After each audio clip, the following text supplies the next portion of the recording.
réflexion dans le but de proposer à ceux qui prêchent auprès des populations animistes ou ceux qui se sont laissés empêtrer dans le New Age des façons de circonscrire les pratiques chamaniques qui peuvent cohabiter avec le christianisme et celles qui sont dangereuses d'un point de vue spirituel.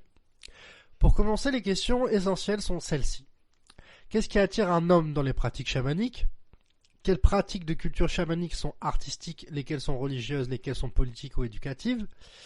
Comment une culture animiste, païenne ou chamanique peut amorcer une transition positive vers la doctrine messianique sans perdre son identité ?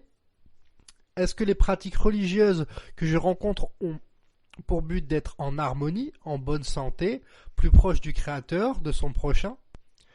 Est-ce que le chamanisme que je rencontre est une recherche de pouvoir, d'emprise sur le monde, voire sur les autres ?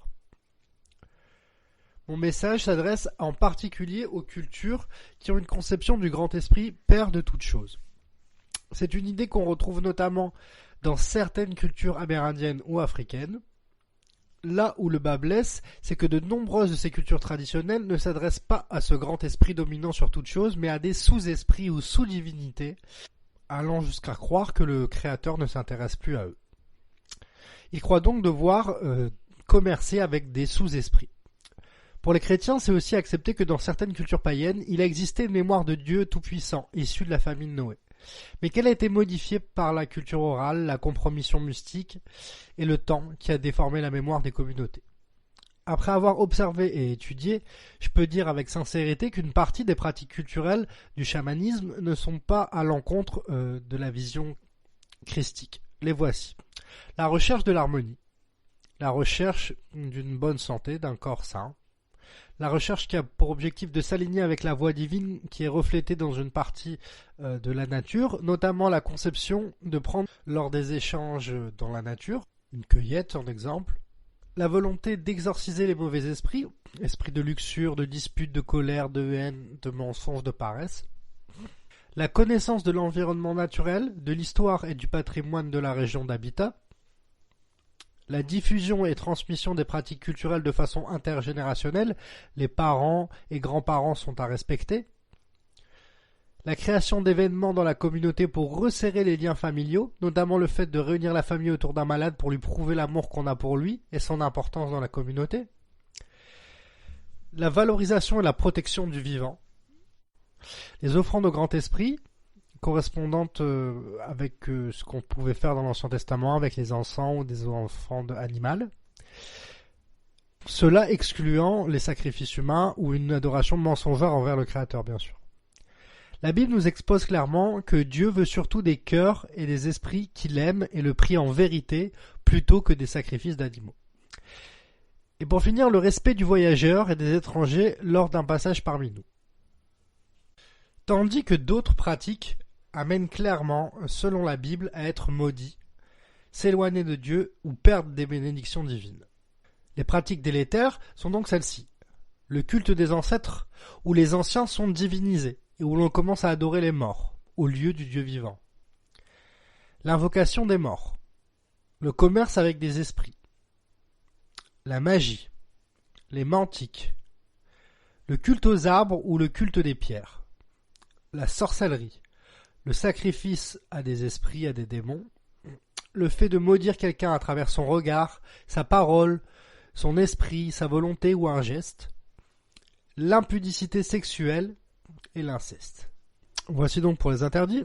Et au sujet de la façon dont le Dieu Tout-Puissant accorde des dons spirituels via son Saint-Esprit, je vous conseille la lettre de l'apôtre Saint Paul. Alors, je vous dis ça car moi, étant chrétien, pendant des années, jamais à l'Église, il a été évoqué le fait que le Saint-Esprit pouvait accorder aux êtres humains, aux hommes que nous sommes, des dons spirituels pour l'édification de l'Église, pour diffuser la puissance divine sur terre. Il existe un grand nombre de charismes, donc des dons spirituels, dont la guérison, la prophétie, mais aussi des dons comme l'organisation de l'Église, l'enseignement. Et je vous invite donc à lire la lettre. Vous pourrez là distinguer clairement la différence entre les dons divins que nous donne Dieu de ceux qui ne rentrent pas dans l'objectif saint du Créateur. Donc cette lettre, vous la trouverez dans 1 Corinthiens chapitre 12. Et au sujet des interdits et des pratiques maudites, vous pouvez lire Au sujet des interdits et des pratiques maudites, je vous conseille de lire un lien avec des passages bibliques qu'il y a dans la page, que vous trouverez dans la partie 7. Je me permets aussi un avertissement.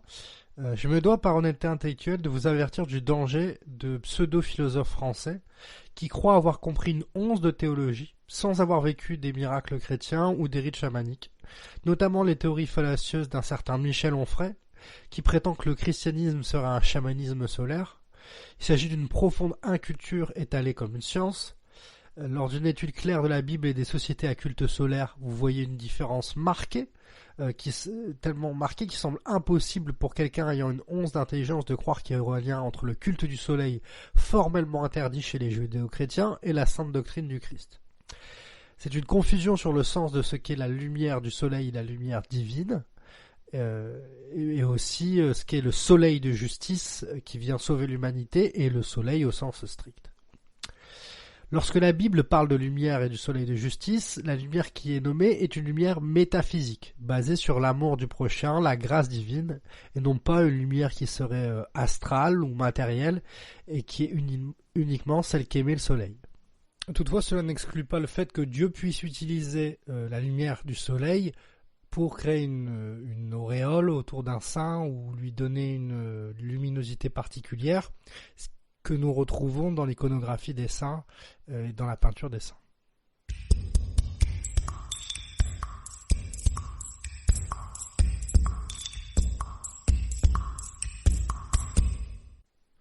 Depuis plusieurs années, on voit se diffuser aux États-Unis et partout dans le monde ce qu'on appelle le New Age. Le New Age, c'est un mode de pensée néo-païen, diffusé par les élites au travers de financements et de publications dans des mouvements sociaux présupposément alternatifs. Promulgué à travers Internet, des livres, des festivals, des événements de toutes sortes, il a pour objectif de détruire et d'effacer les révélations messianiques derrière tout un courant de pratiques magiques, païennes, animistes ou alchimiques. Le but final étant d'empêcher le salut des âmes via la foi en Jésus-Christ et d'essayer de dévaluer la puissance inégalée des textes saints. J'ai entendu récemment un prêtre dire lors d'une conférence qu'en France, l'économie de l'ésotérisme est équivalente à 3 milliards d'euros par an. Il faut être conscient que pour les gens qui font cette économie ésotérique, les évangiles, la Bible et les prêcheurs véritables sont des ennemis. D'autre part, ne nous cachons pas la face, s'attaquer au commerce des astrologues, médiums, magnétiseurs, arnaqueurs et sorciers en tout genre, c'est bien s'attaquer au diable. Le New Age est un mouvement ésotérique composite, instigé discrètement depuis les années 1920, en partie par les théosophes, les loges maçonniques, les néo-païens, les Rose-Croix et l'alchimie moderne. Ils ont pour objectif de détruire tout ce qu'il y a de chrétien dans la culture occidentale et d'aligner nos conceptions à l'ultra-matérialisme sous couvert d'une recherche d'éveil spirituel. La théorie principale serait que nous dépassons l'ère du poisson, entendez l'ère du Christ, pour aller vers l'ère du Verseau. L'homme fantasme de devenir supérieur à Dieu lui-même. D'un point de vue biblique, c'est la même erreur que celle qu'a faite Éden.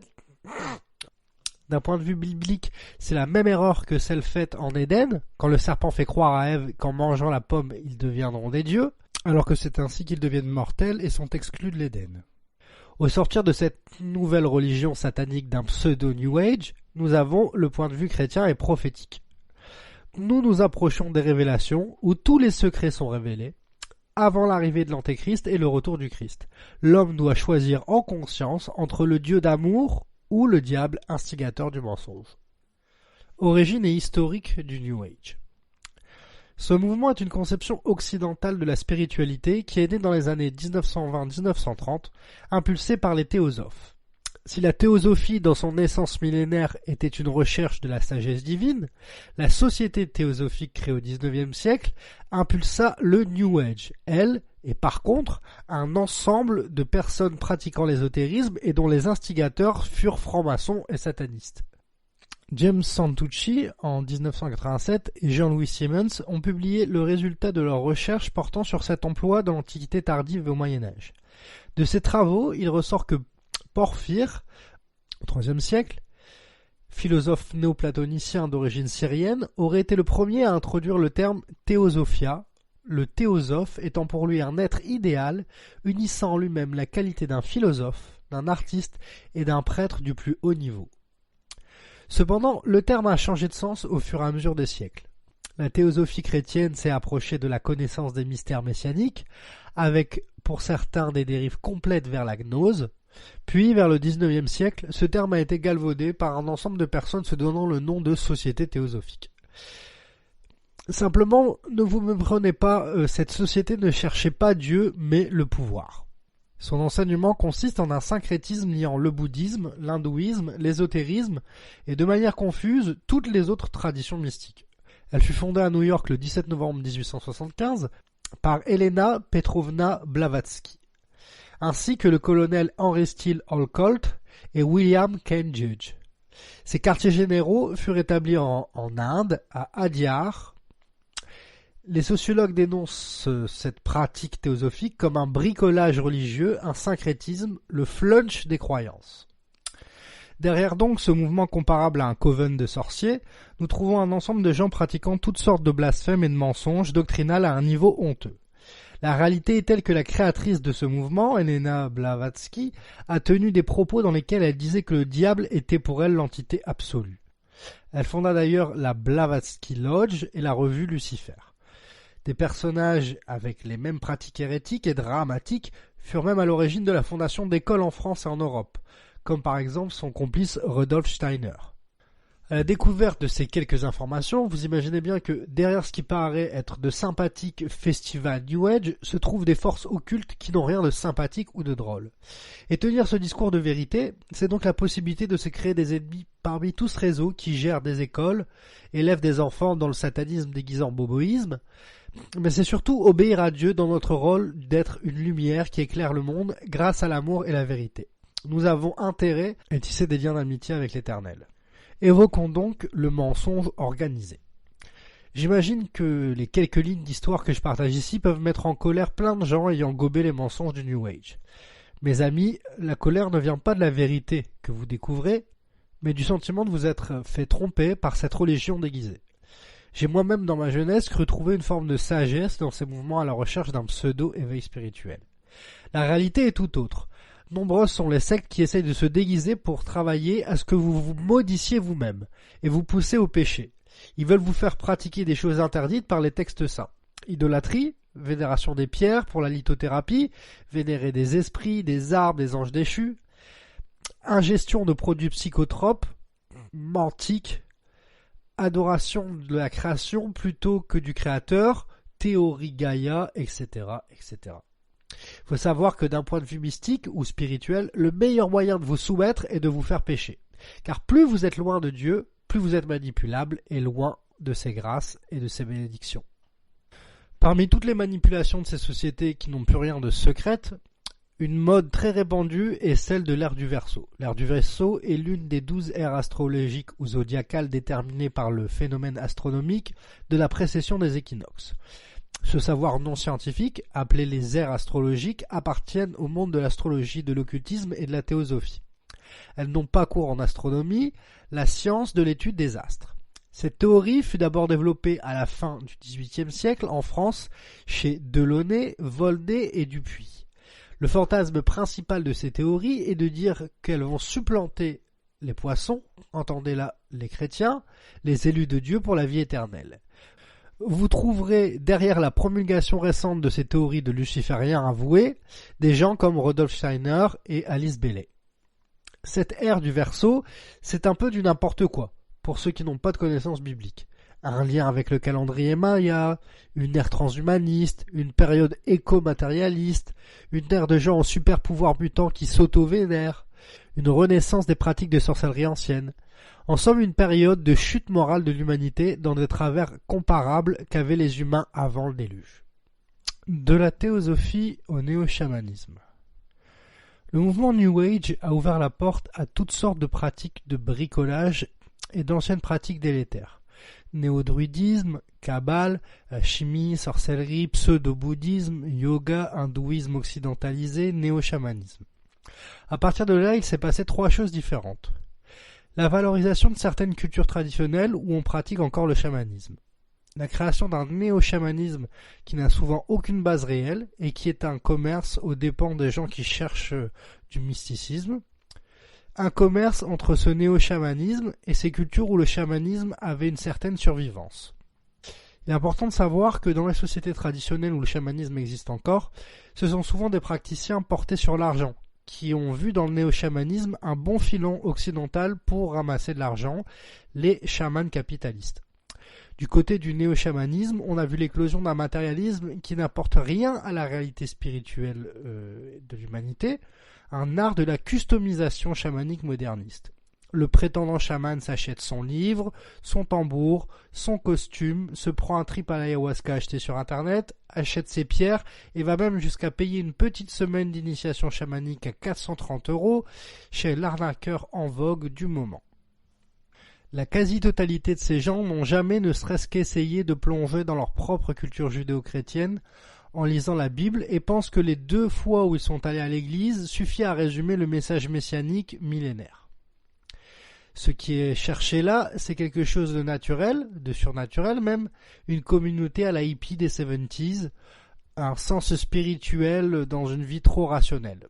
En réalité, c'est assez compréhensible que dans une société gavée aux publicités à l'obsession de l'argent, certains cherchent autre chose. Il est évident que l'influence des sectes a engendré des fictions. Vous saupoudrez cela d'une touche de désir de savoir ancestral et pouf, vous trouvez le néo-druidisme. Une soi-disant influence gauloise pour le coup, mais en réalité ces pratiques sont diffusées par des fraternités internationales anglo-saxonnes qui veulent détruire l'histoire de France, c'est l'arnaque totale. L'ONU, le mondialisme et la dégénérescence spirituelle. Voici la partie de l'article qui fait basculer une simple réflexion sur les pratiques cultuelles en réflexion sur l'affiliation entre les politiques mondialistes et les sectes lucifériennes. Le mondialisme est un mouvement qui a déjà plus d'1 siècle. Il consiste à œuvrer à favoriser la création d'un gouvernement mondial. Les politiciens appellent cela le nouvel ordre mondial. L'ONU, l'OTAN et l'Union européenne en sont des préfigurations. Par gouvernement mondial, entendez une perte complète d'autonomie d'un État et de son peuple, dans une pseudo-soumission à des forces tiers, qu'elles soient financières ou occultes. La fin de la souveraineté des peuples et des nations, la perte des économies naturelles pour une tricherie mondialisée au service de la finance et des fraternités ésotériques. Voici ce que nous cuisinent les ennemis de Dieu. Prenons l'exemple de la France qui a perdu sa monnaie, sa planche à billets, sa souveraineté législative, une part de ses valeurs judéo-chrétiennes en quelques décennies à cause du prétexte européen. On nous a fait miroiter l'unité et la richesse pour obtenir la pauvreté, l'esclavagisme moderne et le confinement. L'horreur de ces situations est que les pseudo-nationalistes et les populistes valorisent des identités nationales violentes et fascisantes. L'exemple du Rassemblement national selon la vision du FN, c'est une haine des gens de couleur qui ont construit le pays lors du siècle dernier, oubliant tous les Arabes et les Africains français qui ont donné leur vie dans des mines, dans des guerres, pour aider notre pays. Et si vous grattez un peu la surface dans le secret du parti, ce n'est pas le christianisme qui est valorisé. Pas de paix, pas de grâce, pas de pardon, pas d'amour, pas de Bible. Il s'agit pour ce parti de fricoter avec des faux chrétiens racistes, plus issus des sectes templières hérétiques que de la véritable Sainte Église de France. Je ne parle même pas des courants discrets valorisant des thèses vikings de destruction du monde proches des idéologies des anciens nazis. Et pour finir, pendant que le parti crie au nationalisme, il fricote avec les politiques de l'Union européenne et les loges maçonniques mondialistes dont les membres comme Gilbert Collard viennent diffuser le mauvais esprit auprès des membres de ce parti. Je ne prendrai pas un temps inutile à vous prouver que ce nouvel ordre mondial existe, car ça serait comme vouloir vous prouver qu'il y a un soleil dans le ciel. Que celui qui a des yeux voit en vérité, il existe des tas de livres, des vidéos d'hommes cultivés qui en parlent, des analystes géopolitiques et autres documents qui peuvent vous éclairer à ce sujet. Vous pouvez trouver des gens comme Nicolas Sarkozy, Attali et plein d'autres politiques qui parlent de cela dans leur discours politique. Cultivez-vous plutôt que de croire les médias mainstream. J'en profite d'ailleurs pour rappeler que la France est presque au 40e rang mondial de la liberté de la presse et que 10 milliardaires se partagent la centaine d'organes médiatiques bien connus. La liberté de la presse est donc à ressusciter. Beaucoup d'entre nous n'acceptent pas ce genre de vérité historique, bien qu'elle soit plus que flagrante. Certains les refusent car ils ont des intérêts politiques auprès de l'ONU, je pense notamment à certains militants. D'autres ont peur de soulever le voile que le système a tendu devant le réel. Depuis quelques années, le système a même inventé des termes pour décrédibiliser tous les gens qui dénonceraient le mondialisme et les sectes qui travaillent à un gouvernement mondialisé. En France, l'exemple est le terme complotiste. Le plus ridicule pour les journalistes qui utilisent ce terme, sans connaissance, c'est que le complotisme signifie à l'origine la façon dont le gouvernement américain mentait au peuple pour détourner les fonds ou organiser des guerres pétrolières. C'est donc comme un retournement sémantique. Avec honnêteté, je ne peux que vous appeler à faire vos propres recherches, à vérifier mes dires, soyez prudents. Cherchez la vérité, vous verrez qu'elle est bien au-dessus de la fiction. Pour être simple, lors de mes recherches, j'ai essayé de comprendre qui a diffusé ces pratiques New Age en Europe, et quand on veut vérifier une idée et comment elle s'est propagée, on vérifie qui finance sa diffusion. Y avait-il des financeurs à la propagande de ces idéologies créées dans les sociétés ésotériques? Au fur et à mesure, je voyais souvent apparaître le nom d'Alice Bailey. Anglaise née en 1880, elle va devenir une sorte de sorcière internationale. Élevée dans une famille de riches industriels, elle reçoit l'éducation destinée aux gens de son milieu avant de se donner pour première mission l'évangélisation des pauvres, ce qui l'amène plus tard en Inde à rencontrer des personnalités et des gens qui se disent maîtres spirituels.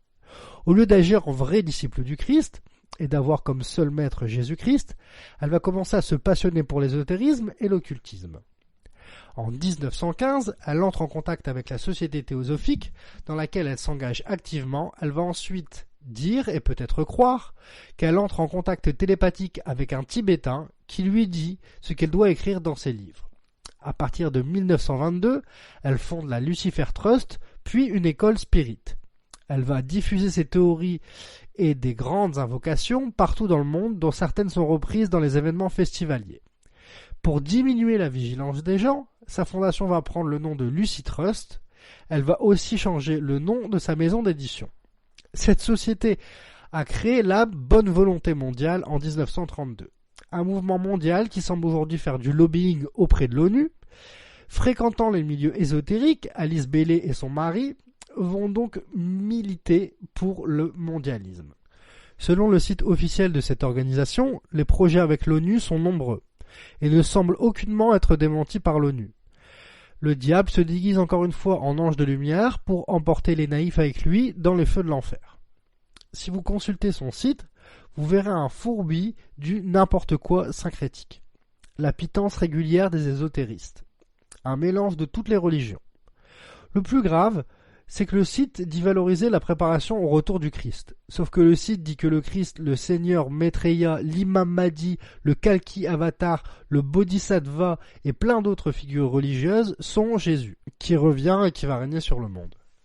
Avec une fine analyse, nous comprenons qu'en réalité cette organisation milite à l'avènement de l'Antéchrist et du gouvernement mondial dans lequel il va pratiquer ses abominations. Maintenant qu'on voit clairement qu'il existe des liens entre fortune industrielle, politique et religion New Age, nous pouvons nous recentrer en connaissant sur le message d'amour au cœur de nos sociétés judéo-chrétiennes. Message prophétique qui est dénigré par ces pseudo-élites. Je vous invite avec vigueur à consacrer un temps d'étude aux différences entre les prophéties bibliques, des révélations, et les théories New Ageistes. Cela peut ôter vos doutes sur ce qui est véritable et ce qui est mensonger. Il n'y a pas de rituel anodin. Il n'y a pas de rituel anodin, paraît-il sympathique, amusant, exotique, nature ou relaxant. Purification à la sauge, séance de médiumnité, recherche d'un esprit totem, prise de plantes psychoactives, reiki, recherche de transe. Tout rituel a un impact sur la psychologie humaine et aussi sur sa spiritualité, notamment pour ceux qui ne sont pas disciples du Christ et sont donc plus fragiles face aux mauvais esprits et aux démons. Répétons-le. Une prière sincère vaut bien plus que toutes les magies du monde.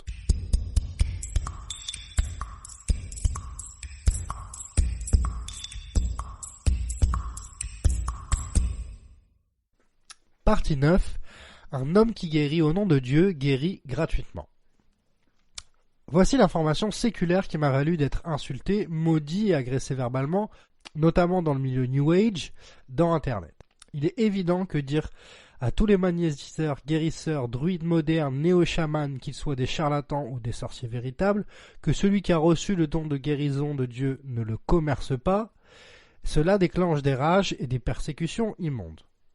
Il est évident qu'aujourd'hui, ce sont des milliers de personnes à travers le monde qui font leur beurre avec des séances de soins énergétiques, entre 50 et 250 € la séance, des médiums, vendeurs de pierres magiques, tireurs de cartes, des forfaits 4 jours de tambour et initiation chamanique jusqu'à 500 €.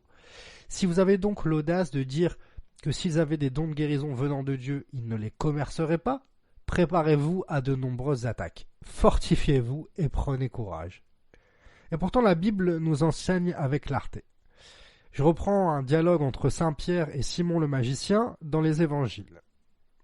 Je vais citer plusieurs extraits. Acte 8, 5, 8. Philippe étant descendu dans la ville de Samarie, y prêcha le Christ. Les foules tout entières étaient attentives à ce que disait Philippe. Lorsqu'elles apprirent et virent les miracles qu'il faisait, car des esprits impurs sortirent de plusieurs démoniaques, en poussant de grands cris, et beaucoup de paralytiques et de boiteux furent guéris. Il y eut une grande joie dans cette ville. Acte 8, 9, 11. Il y avait auparavant dans la ville un homme nommé Simon, qui se donnant pour un personnage important exerçait la magie, et provoquait l'étonnement du peuple de la Samarie. Tous, depuis le plus petit jusqu'au plus grand, l'écoutaient attentivement et disaient « Celui-ci est la puissance de Dieu, celle qui s'appelle la Grande ». Ils écoutaient attentivement parce qu'il les avait longtemps étonnés par ses actes de magie. Acte 8, 12, 13.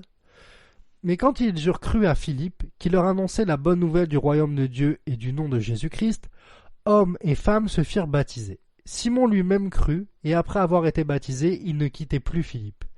Et il voyait avec étonnement les miracles et les grands prodiges qui s'opéraient. Acte 8, 14, 24. Les apôtres qui étaient à Jérusalem, ayant appris que la Samarie avait reçu la parole de Dieu, y envoyèrent Pierre et Jean. Ceux-ci, arrivés chez les Samaritains, prièrent pour eux, afin qu'ils reçussent le Saint-Esprit. Car il n'était encore descendu sur aucun d'eux. Ils avaient seulement été baptisés au nom du Seigneur Jésus. Alors Pierre et Jean leur imposèrent les mains et ils reçurent le Saint-Esprit. Lorsque Simon vit que le Saint-Esprit était donné par l'imposition des mains des apôtres, il leur offrit de l'argent en disant « Accordez-moi aussi ce pouvoir, afin que celui à qui j'imposerai les mains reçoive le Saint-Esprit. » Mais Pierre lui dit « Que ton argent périsse avec toi, puisque tu as cru que le don de Dieu s'acquérait à prix d'argent. Il n'y a pour toi ni part ni lot dans cette affaire. Car ton cœur n'est pas droit devant Dieu. Repens-toi donc de ta méchanceté, et prie le Seigneur pour que la pensée de ton cœur te soit pardonnée, s'il est possible. Car je vois que tu es dans le fiel amer et dans les liens de l'iniquité. Simon répondit, priez vous-même le Seigneur pour moi, afin qu'il ne m'arrive rien de ce que vous avez dit.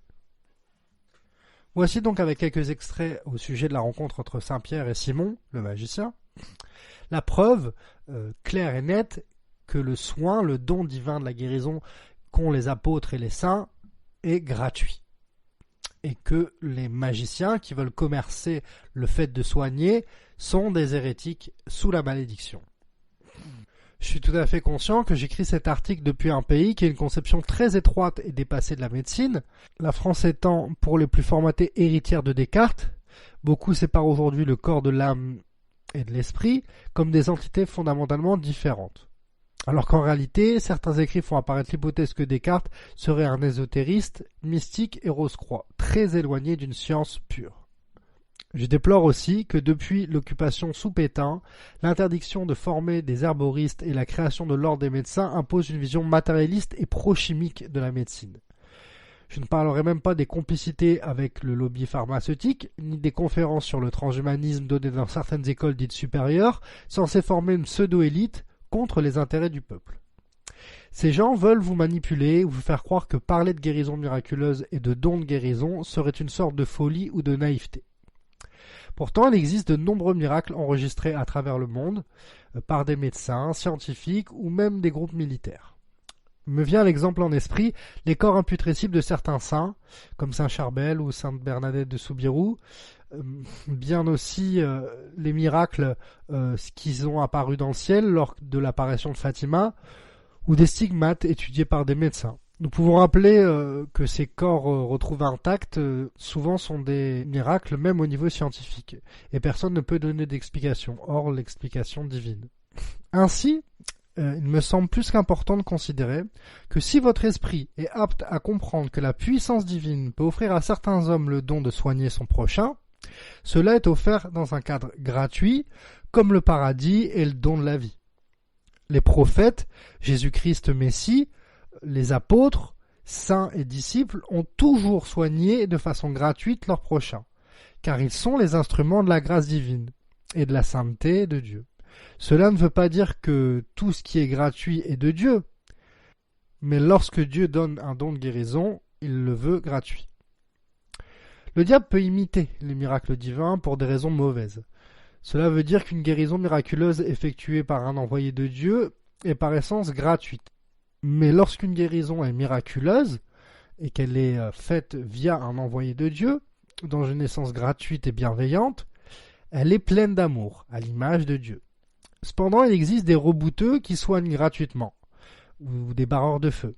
Mais lorsque vous acceptez de soigner votre genou, ils utilisent des forces occultes. Et vous ne connaissez pas le prix de cette guérison. Peut-être demandera-t-il en échange la santé de votre cœur ou de vos yeux, quelques années de vie, ou votre damnation. Qui sait? Ainsi, soyez bien prudents. Si, comme moi, vous avez évolué dans l'Église catholique de France, vous pouvez penser que le surnaturel et les dons de guérison sont des sujets tabous. En réalité, dans le christianisme originel, les dons charismatiques étaient pleinement présents dans l'opération du Saint-Esprit. Ils étaient multiples et nombreux, présents non comme une finalité, mais comme un signe divin, un outil qui sert à construire une foi véritable en dehors d'une pensée mensongère du monde. C'est aussi un outil pour faire grandir le royaume des cieux parmi nous. Les miracles ne sont pas pour les chrétiens un objectif, mais la manifestation possible de dons offerts grâce à l'amour de Dieu. Ces dons et ces vertus passent de l'ordinaire à l'extraordinaire d'un seul pas, et sans classification fantasmagorique. Elles s'établissent via la puissance d'une démonstration de l'esprit et ont pour vocation d'édifier la Sainte Église du royaume des cieux. À mon avis, un chrétien ou un membre d'une société aux racines judéo-chrétiennes se doit de prendre connaissance de cette lettre biblique. Première lettre de saint Paul, apôtre aux Corinthiens. Frères, au sujet des dons spirituels, je ne veux pas vous laisser dans l'ignorance. Vous le savez bien, quand vous étiez païens, vous étiez entraînés sans contrôle vers des idoles muettes.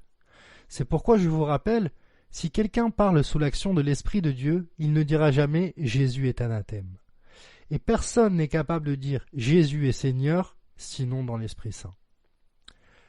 Les dons de la grâce sont variés, mais c'est le même Esprit.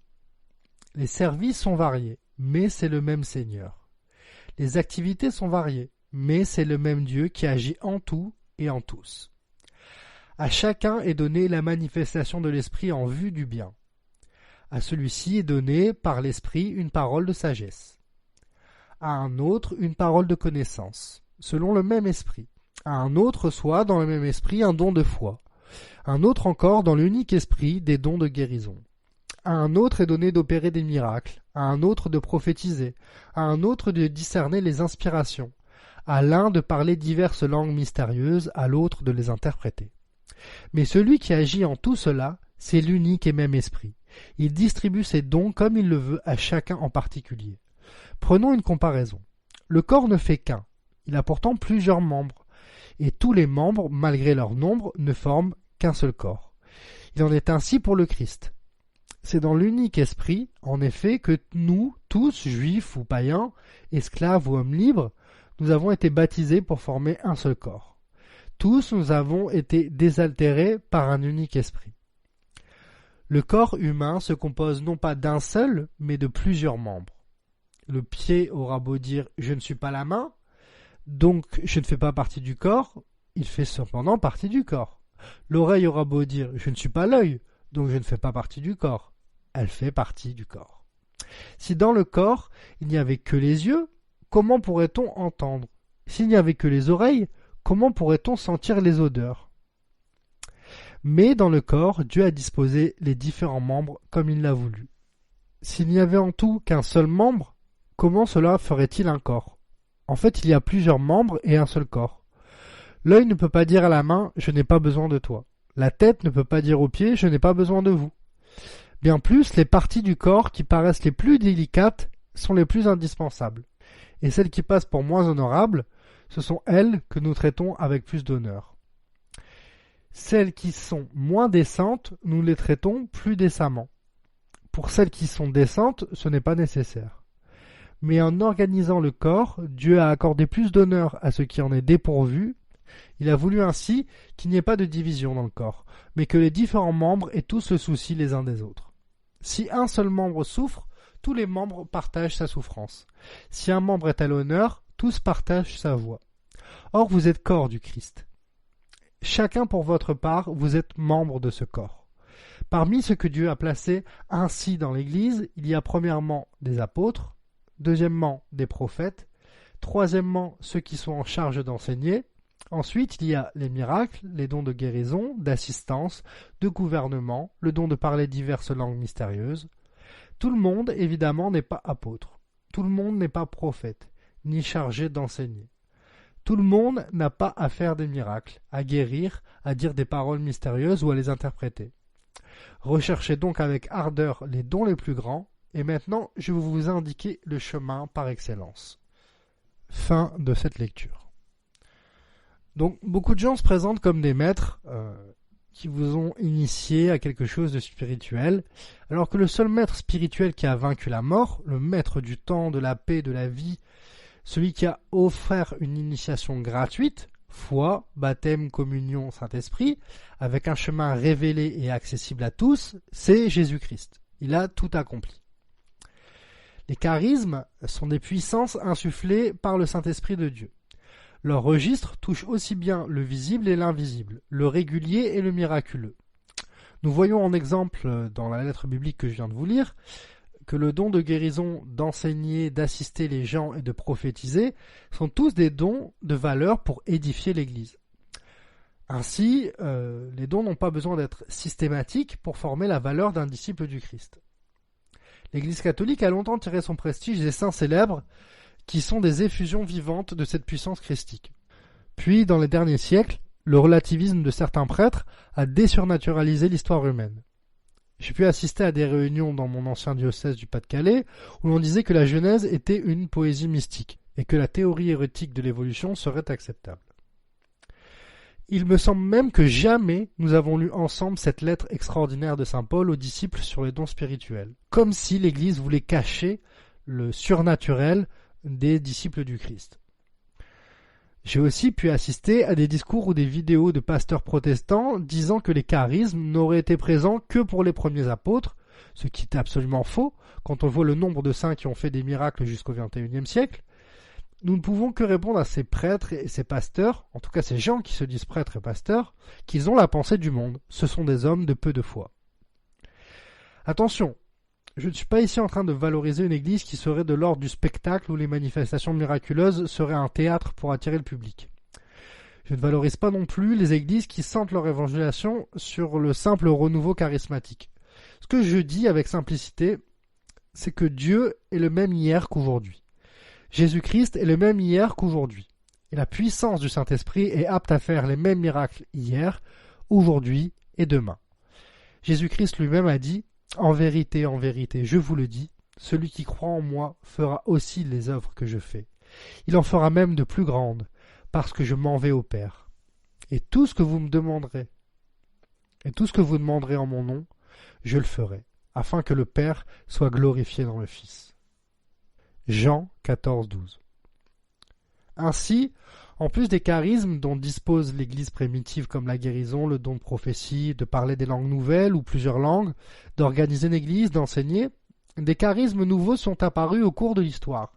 Certains saints sont connus pour avoir flotté dans les airs pendant des extases, parlé aux animaux, avoir été à plusieurs endroits en même temps, savoir reconnaître des objets plus saints que d'autres, des personnes ou des lieux. Vivre les stigmates du Christ. Je vous invite à vous intéresser à la vie des saints qui ont écrit l'histoire. Il s'agit d'un véritable trésor extraordinaire. En plus des charismes, les dons et qualités que nous cultivons pour être remplis de la lumière divine sont appelés vertus. Les vertus, du mot latin vertus, lui-même dérivé du mot vir, d'où nous viennent les mots viril et virilité, font partie des attitudes saintes. Parmi les vertus bibliques, les plus célèbres sont celles-ci. L'amour, appelée aussi charité, la foi, l'espérance, la justice, la prudence, la force, la maîtrise de soi. Ainsi donc, les dons de guérison divins, l'harmonie du vivant et de nombreuses choses respectent des lois qui dépassent la simple compréhension humaine. Mais une chose est sûre, si Dieu veut manifester un miracle dans votre vie, il n'a pas besoin que vous alliez payer des charlatans ou des magiciens. Dieu est bon en tout temps. Si une maladie vous atteint, même si c'est le diable qui vous attaque, Dieu l'a consenti. Ne voyez pas ni la maladie ni la mort comme des réalités qui toucheraient le chrétien outre mesure. Notre assurance est hors du jeu du monde. Nous connaissons la vérité, nous savons que la première mort n'est pas la fin, mais un simple passage vers une éternité dans le royaume des cieux, ou un enfer éternel rempli de souffrances. Les véritables disciples du Christ seront ressuscités en chair, dans un corps divinisé, pour entrer dans la vie éternelle, ce qu'on appelle la résurrection de la chair. Toute chose conspire à l'avènement du royaume de Dieu, même nos malheurs et nos horreurs viennent à nous offrir l'œuvre salutaire de la croix. Tout conspire à l'accomplissement du plan divin. Tout est possible à celui qui croit.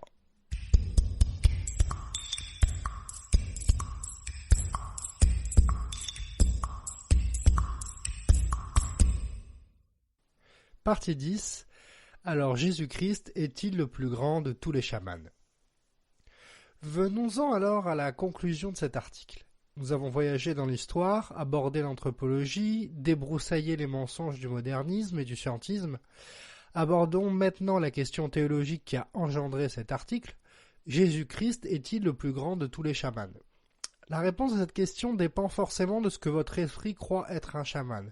Cependant, avec les grands schémas historiques que nous avons dressés, nous pouvons établir que dans le concept du chaman comme guérisseur, Jésus-Christ est effectivement celui qui soigne les hommes et le monde.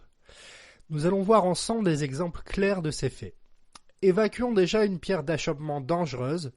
Jésus-Christ, charpentier et prophète juif, est un être historique, dont on trouve des traces écrites chez les historiens juifs ou personnages romains comme Flavius Joseph, Suétone, Pline le Jeune, Tacite, etc. Les évangiles font partie des textes les plus copiés sous forme de manuscrits pendant les premiers siècles.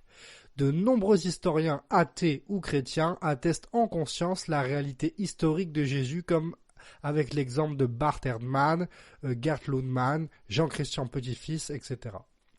Je vous invite donc à vérifier vous-même les preuves et traces historiques de la réalité du ministère de Jésus.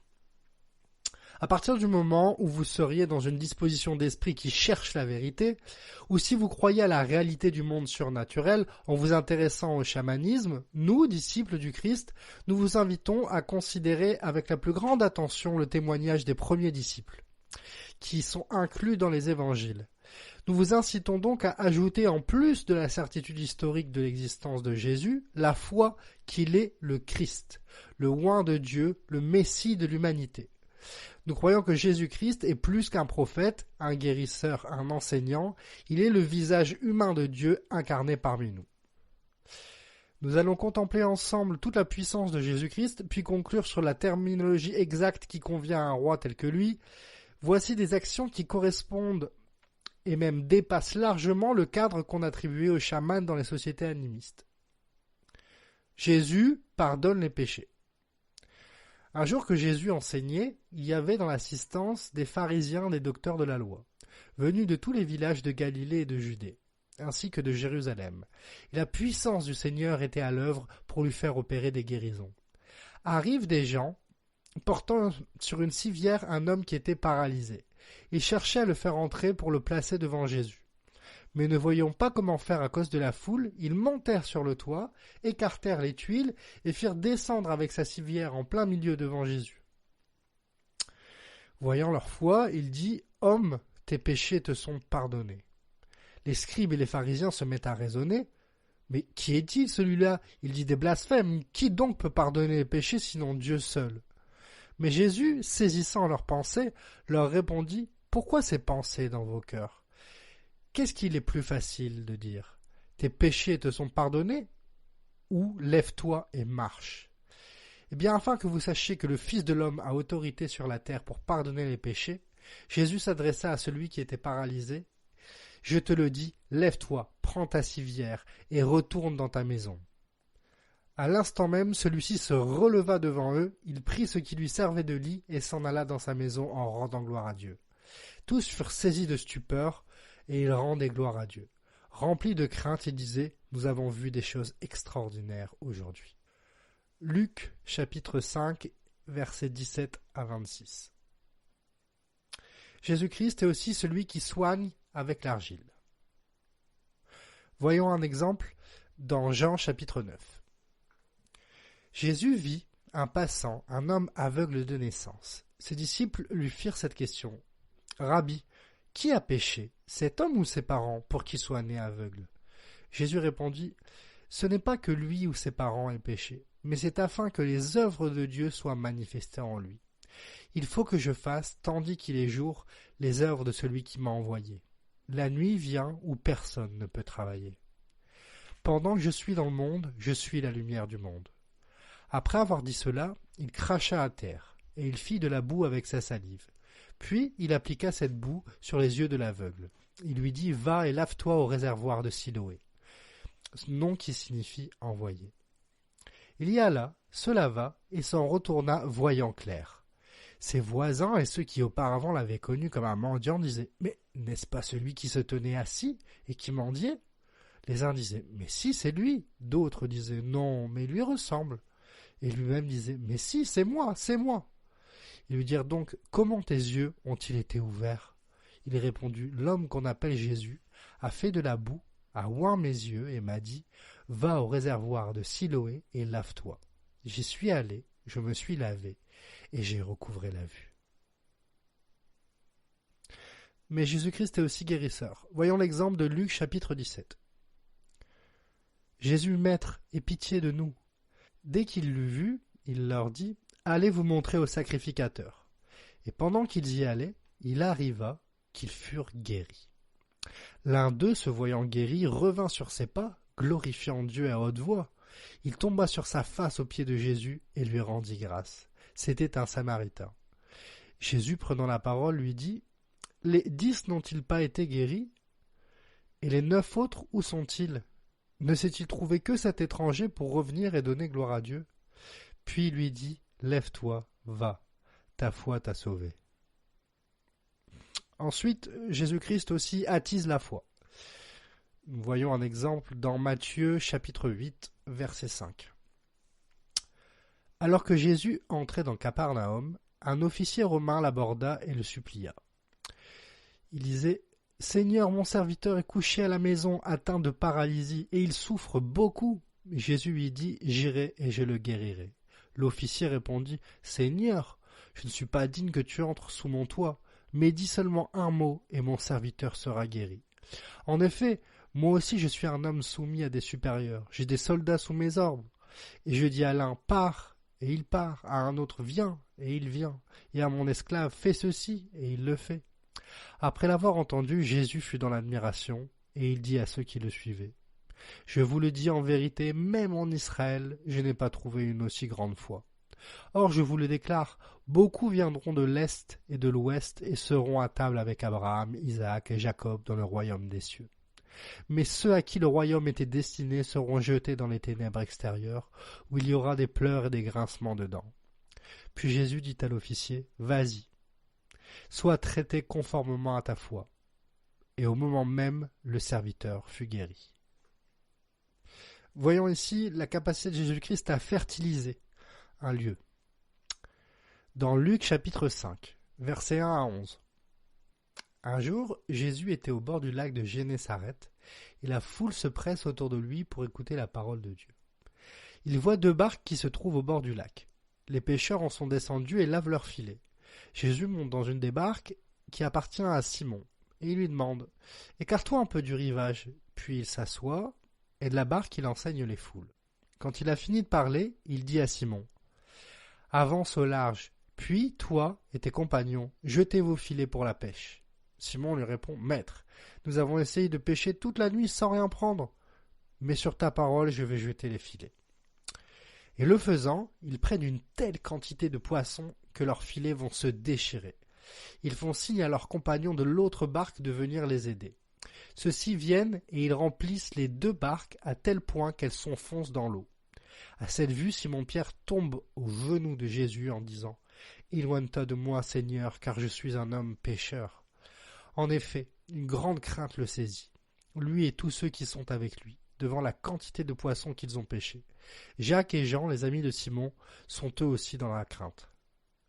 Jésus dit à Simon « Sois sans crainte, désormais ce sont des hommes que tu prendras. » Alors, ils ramènent les barques au rivage et, laissant tout, ils le suivent. Donc nous voyons là qu'il fertilise la mer en faisant apparaître du poisson. Maintenant, voyons comment Jésus-Christ ordonne le monde végétal. Donc je vais vous lire plusieurs extraits de Marc chapitre 11. Le figuier. Le lendemain, comme il sortait de Béthanie avec eux, il eut faim. Il aperçut de loin un figuier couvert de feuillage. Il se dirigea vers cet arbre pour voir s'il trouverait quelques fruits. Quand il se fut approché, il n'y trouva que des feuilles, car ce n'était pas la saison des figues.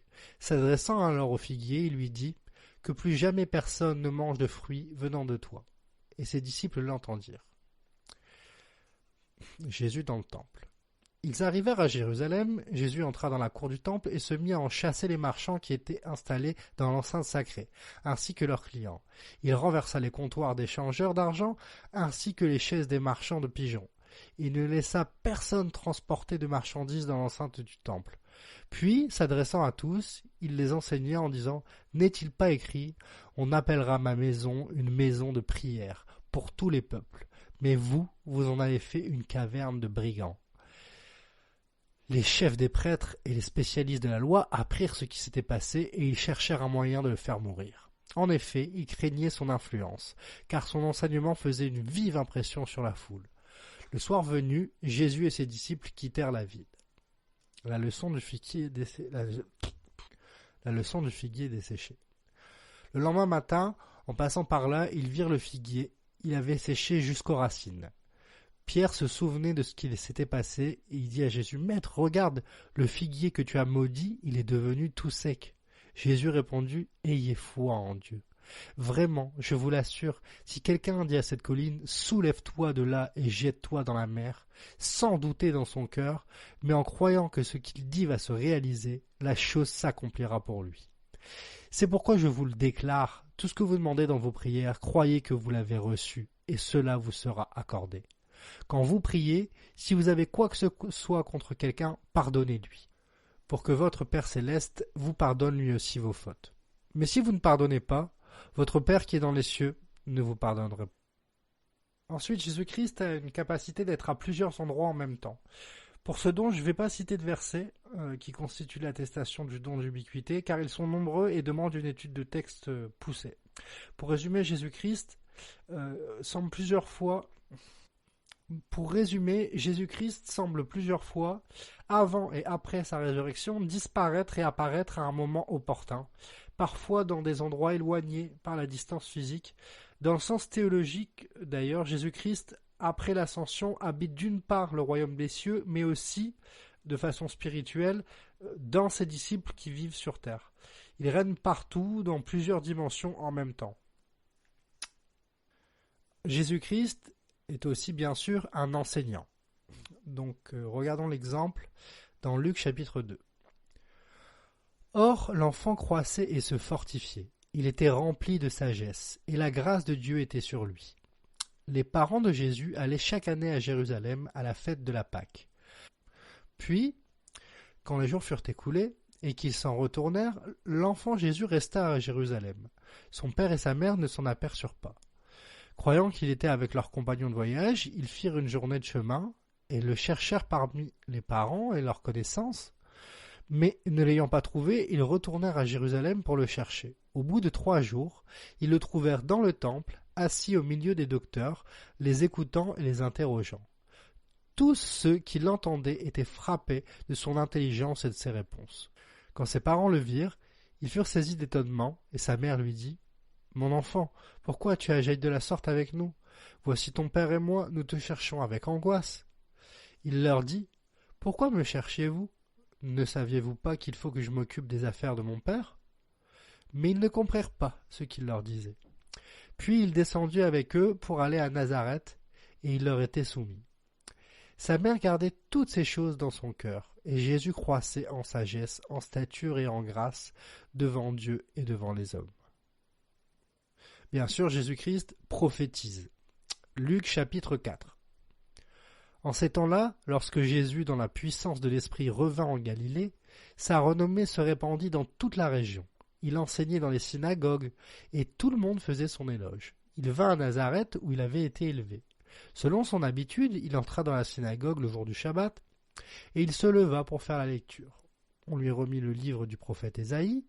Il ouvrit le livre, et trouva le passage où il est écrit « L'Esprit du Seigneur est sur moi, parce que le Seigneur m'a consacré par l'onction.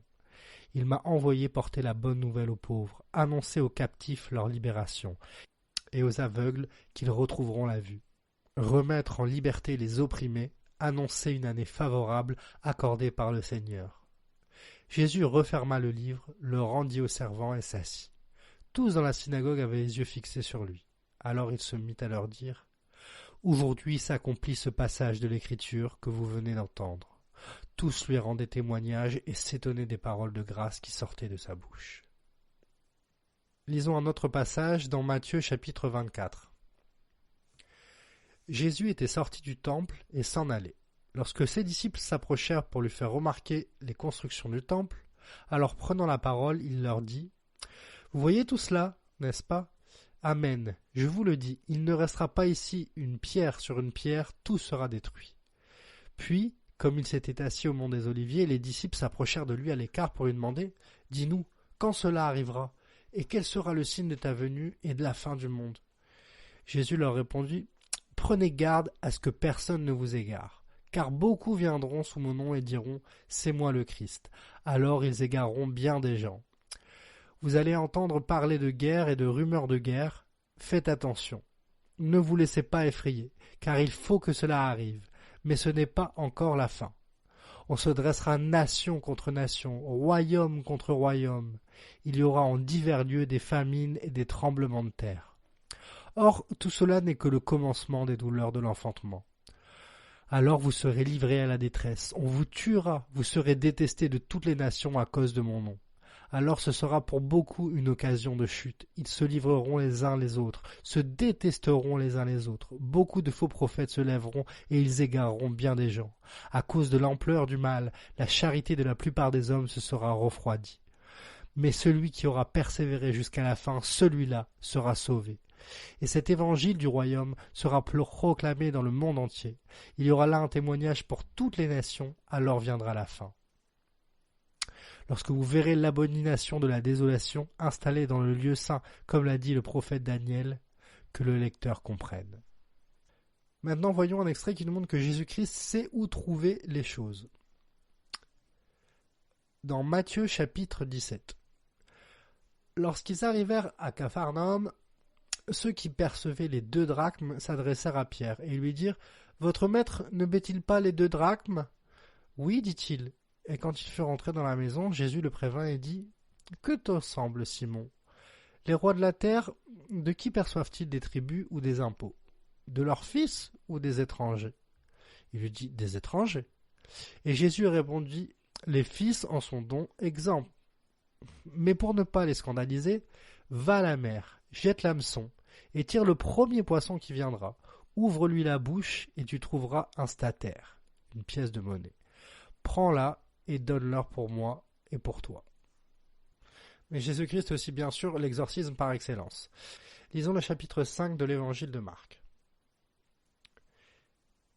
Ils arrivèrent sur l'autre rive, de l'autre côté de la mer de Galilée, dans les pays des Géraséniens. Comme Jésus sortait de la barque, aussitôt un homme possédé d'un esprit impur s'avança depuis les tombes à sa rencontre. Il habitait dans les tombeaux, et personne ne pouvait plus l'attacher, même avec une chaîne. En effet, on l'avait souvent attaché avec des fers aux pieds et des chaînes, mais il avait rompu les chaînes, brisé les fers, et personne ne pouvait le maîtriser. Sans arrêt, nuit et jour, il était parmi les tombeaux et sur les collines à crier et à se blesser avec des pierres.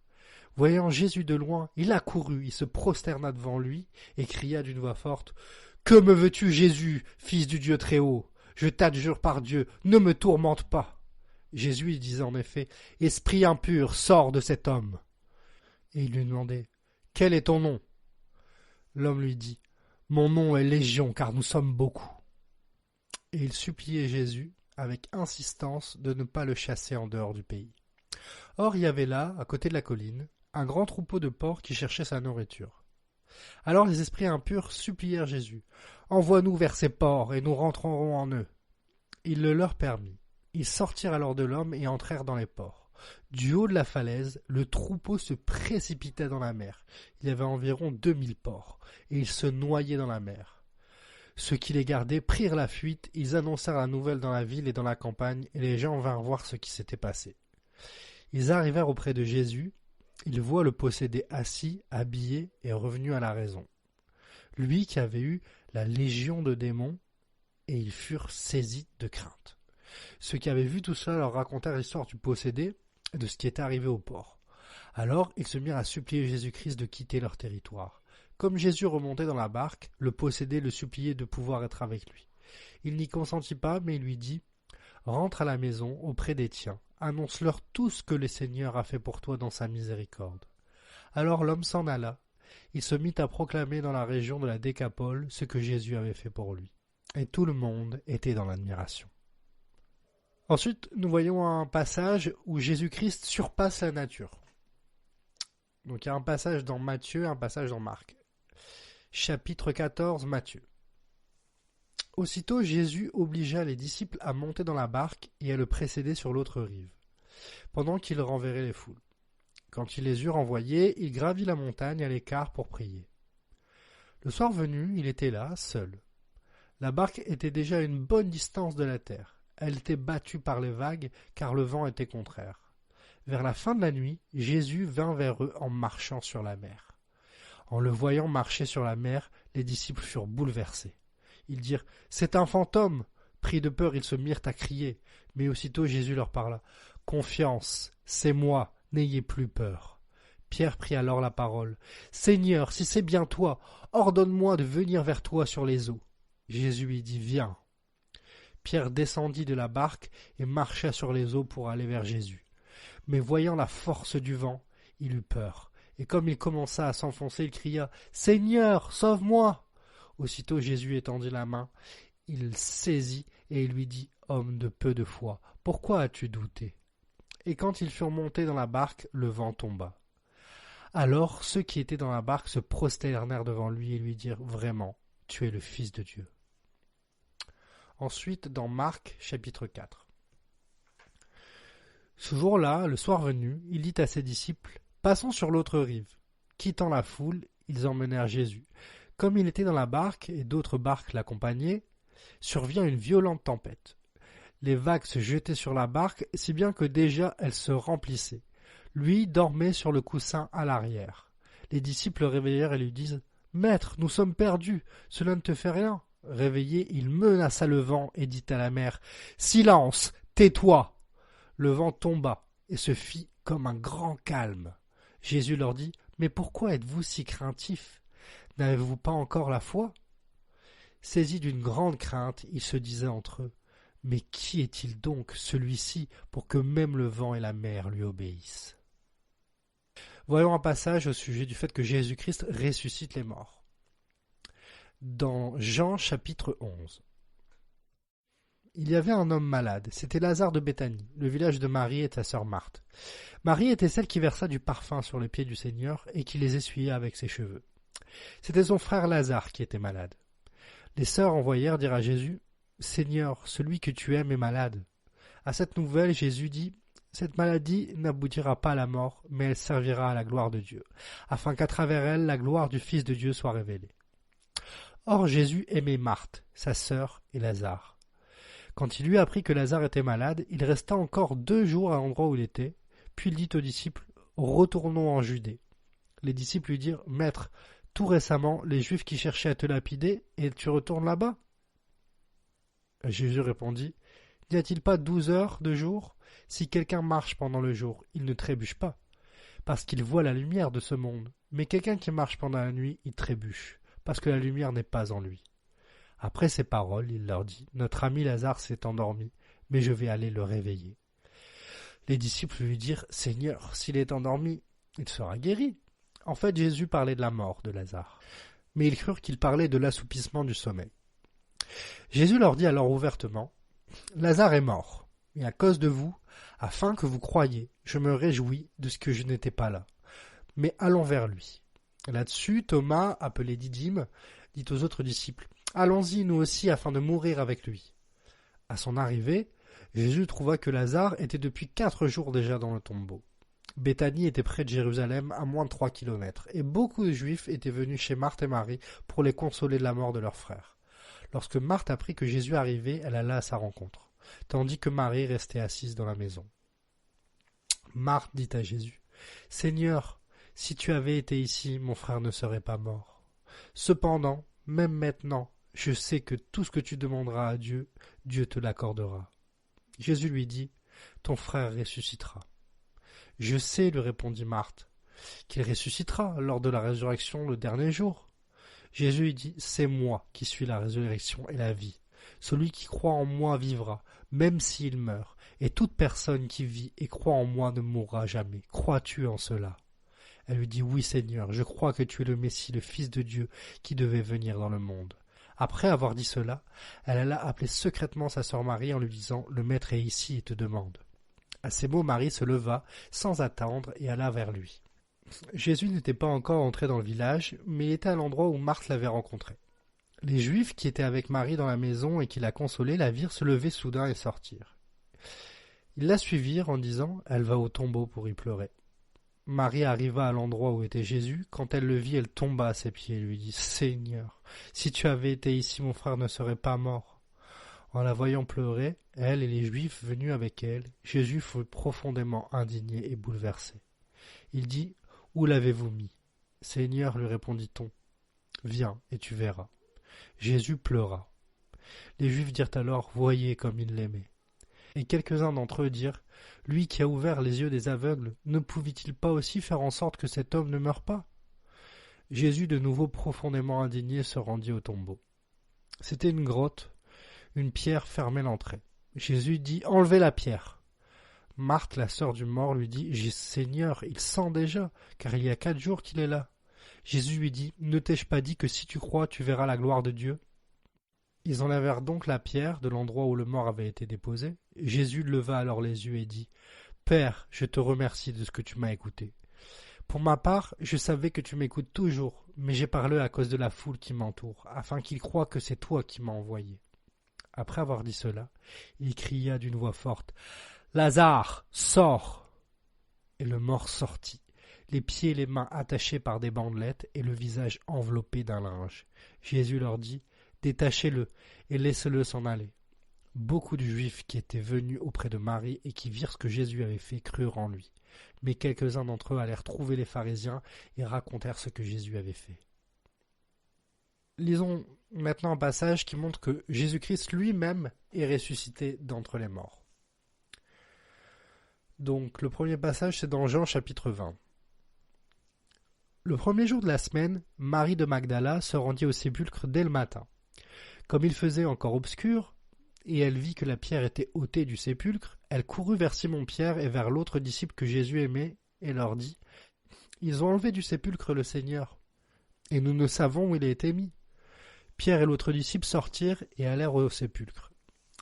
Ils couraient tous deux ensemble, mais l'autre disciple courut plus vite que Pierre, et arriva le premier au sépulcre. Il vit les bandes qui étaient à terre et le linge qu'on avait mis sur la tête de Jésus, non pas avec les bandes, mais plié dans un lieu à part. Alors l'autre disciple qui était arrivé le premier au sépulcre entra aussi, et il vit et il crut. Ensuite, dans Jean chapitre 20, toujours, or, l'un des 12, Thomas, appelé Didyme, c'est-à-dire jumeau, n'était pas avec eux quand Jésus était venu. Les autres disciples lui disaient « Nous avons vu le Seigneur ». Mais il leur déclara « Si je ne vois pas dans mes mains la marque des clous, si je ne mets pas mon doigt dans la marque des clous, si je ne mets pas la main dans son côté, non, je ne croirai pas. » 8 jours plus tard, les disciples se trouvaient de nouveau dans la maison et Thomas était avec eux. Jésus vient alors que les portes étaient verrouillées. Et il était là au milieu d'eux.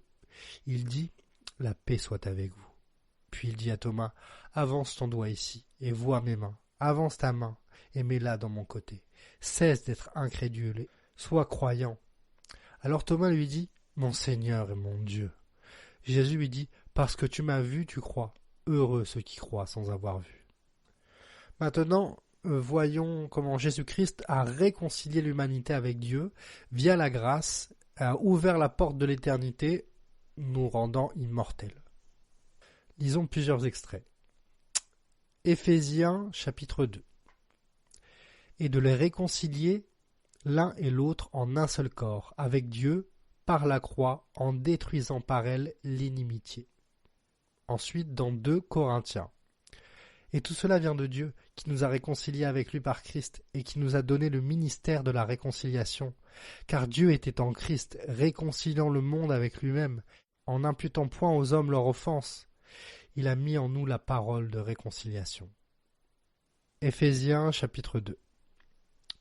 Car il est notre paix, lui qui des deux n'en a fait qu'un, et qui a renversé le mur de séparation, l'inimitié, ayant anéanti par sa chair la loi des ordonnances dans ses prescriptions, afin de créer en lui-même, avec les deux, un seul homme nouveau, en établissant la paix, et de les réconcilier l'un et l'autre en un seul corps, avec Dieu, par la croix, en détruisant par elle l'inimitié.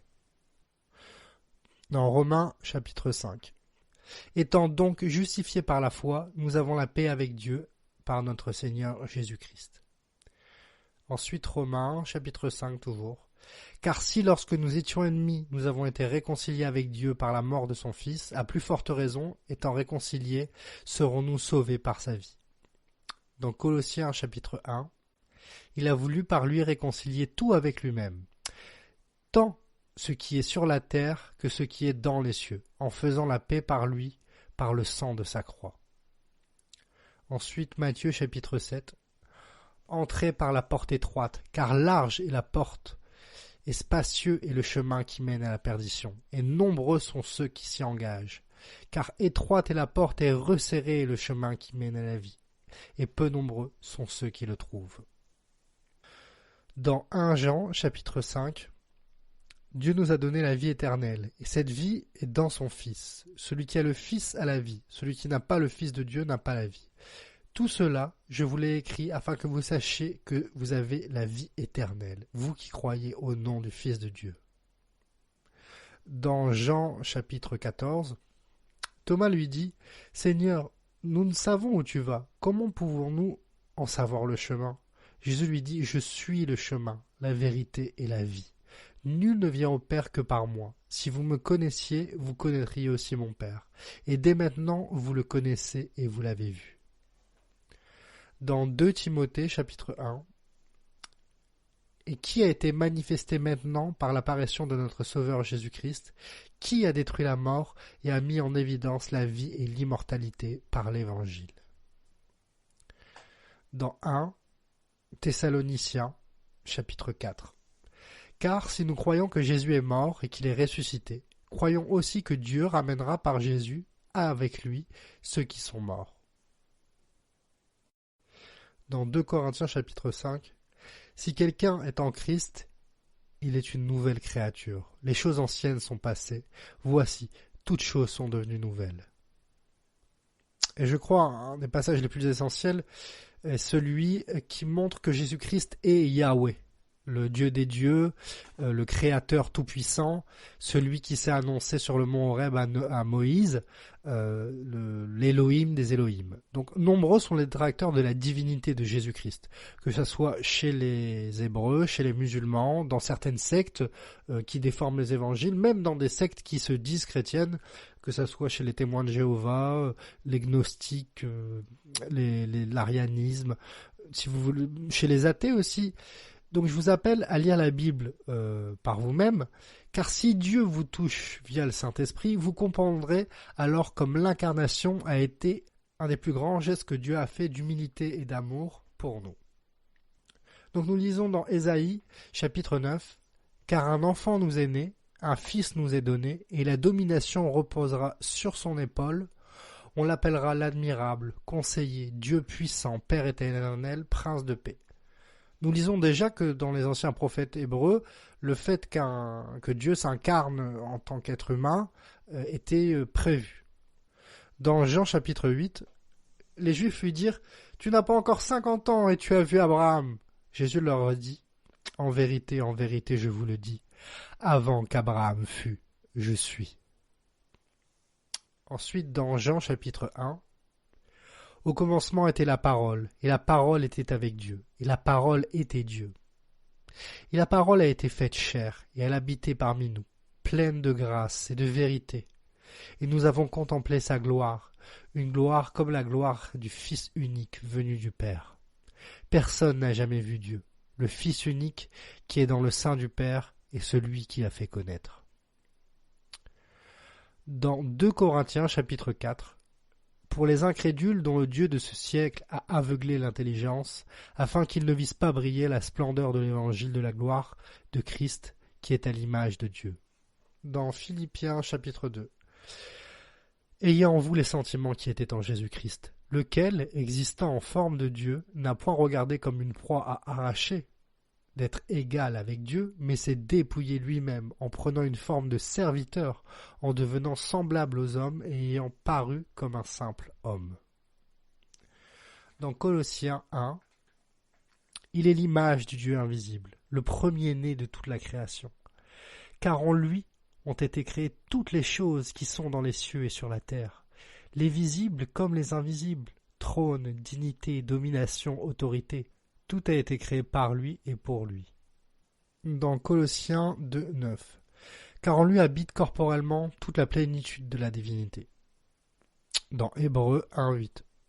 « Mais il a dit au Fils, ton trône, ô Dieu, est éternel, le sceptre de ton règne est un sceptre d'équité. » Et dans Apocalypse, chapitre 1, verset 8.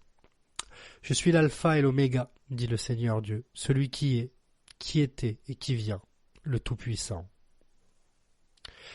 Eh bien, venons-en donc à la conclusion. Au vu des informations que nous avons glanées, nous pouvons effectivement voir quelques similarités entre certains chamans des textes historiques et anthropologiques, mais surtout des très nettes différences. Exemple, si Jésus soigne, exorcise et domine la nature, il n'a pas besoin des plantes pour soigner. Il ne singe pas le monde animal dans de longs rites de transe et il n'a jamais péché. On pourrait souligner les ressemblances tout autant que les différences avec une étude complète tirée des traces écrites que nous avons de Jésus et sur certains chamans. Cependant, je pense que déjà en ayant dégrossi le sujet, nous pouvons observer que nous avons d'une part l'apparition d'un modèle d'humanité nouvelle et divine en Jésus-Christ, un nouvel Adam, le Messie prophétisé et incarné, d'autre part avec le chaman une figure correspondant plus à ce qu'on pourrait nommer mage de la nature, avec toute l'ambiguïté que peut traverser la nature elle-même. Alors bien qu'on puisse, dans une largesse de langage, dire que Jésus est le plus grand de tous les chamans, et bien qu'on observe que les prêtres corrompus du temple de Jérusalem aient voulu faire passer les miracles de Jésus pour de la sorcellerie ou de la magie, pour enlever toute ambiguïté à propos de Jésus-Christ, d'autres noms lui correspondent effectivement bien mieux. Les titres qu'il s'est attribués ou qu'on lui a attribués sont ceux-ci. Fils de l'homme, fils d'Adam, je suis, le bon berger, la lumière du monde, la vérité, la vie, le pain vivant, la résurrection, la vigne véritable, loin, le roi d'Israël, le fils de David, le maître, Emmanuel, le sauveur, la parole, l'agneau de Dieu, l'avocat, le grand prêtre, le fils de Dieu, le visage de Dieu, le Messie, Dieu incarné. Mais il est aussi le lion de la tribu de Juda.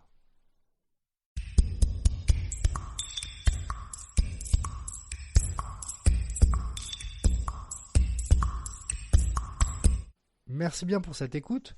Si vous avez des questions au niveau du chamanisme, bien sûr au niveau d'une foi naissante dans le Seigneur Jésus-Christ, bien je vous invite à m'écrire. Vous pouvez me contacter via mon site jarecou.fr. Le Seigneur daigne vous bénir au nom de Jésus-Christ. Daigne-t-il aussi envoyer son Saint-Esprit guider votre destin dans l'amour, dans la grâce et l'immortalité. À bientôt.